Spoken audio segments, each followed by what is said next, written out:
अदालत, court, न्यायालय इथेच होता सर्व गुन्ह्यांचे फैसला।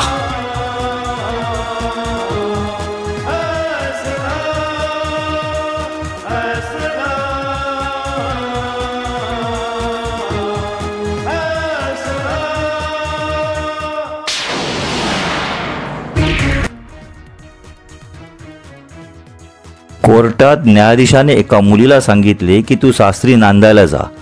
त्यावर उत्तर देताना मुलगी म्हटली, साहेब, एखाद्याला कारल्याची भाजी जर आवडतच नसेल तर ती का खावी? त्यावर न्यायाधीशाने सुंदर उत्तर दिले, कारल्याची भाजी जर आवडतच नसेल तर ती अगोदर ताटात घ्यायचीच कशाला? कारल्याची भाजी कितीही कडू असली तरी तिला चवदार बनवणे हे सुगरणीच्या हातात आहे। एक लक्षात ठेव मुली, एक दिवस असा येईल की तुला कारल्याचाच भाजीची गरज पडेल, तीच भाजी तुला खावी लागेल। यावरून आपल्याला एकच घ्यायची की संसारात सुखदुःखाचे कडू प्रसंग येतात म्हणून संसार टाकू नये, या उलट तो कसा चवदार होईल इतकंच पाहावे।